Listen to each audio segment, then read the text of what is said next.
In many ways, plastic is the perfect material. We can make it strong and rigid enough to build spaceships and replace bones, or thin and flexible enough to make shopping bags that weigh as much as a nickel but carry up to 8 kilograms. And unlike other materials, plastic doesn't rust or rot. It can last for centuries, even when we only need it to last a few seconds. We make tons of plastic precisely because it's cheap, durable, and yet expendable. But the features of plastic that make it so useful to us have also transformed life in the oceans, where as much as 10% of our discarded plastic, millions of tons per year, ends up. Big pieces of plastic are definitely bad news for marine animals like whales, albatross, and sea turtles, which risk getting tangled in the debris or ingesting large pieces of it. Yet despite the publicity about huge garbage patches in the sea, most of the ocean's plastic isn't big. Our castaway shopping bags and soda bottles get weakened by sunlight and torn apart in the wind and the waves into little bits of plastic confetti.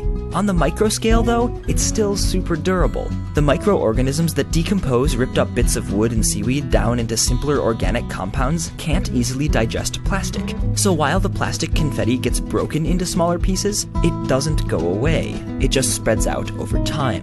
Which is why we've found microplastics pretty much everywhere in the oceans, from the Arctic to the Antarctic, and from the seafloor to the surface.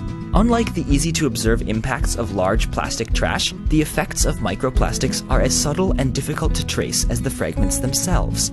The durable fragments can serve as new real estate on which small ocean creatures grow and multiply, or choke slightly larger ocean creatures that think the plastics are food, or attract and collect toxic chemicals which become introduced into the food chain if the particles are eaten, and probably a million other problems we haven't noticed yet, because we've only recently started paying attention to all these microplastics in the oceans.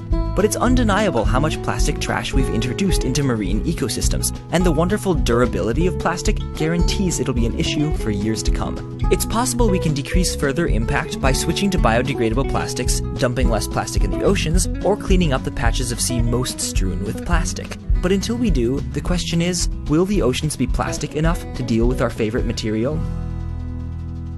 This video was supported by CSIRO, which operates the Marine National Facility on behalf of Australia.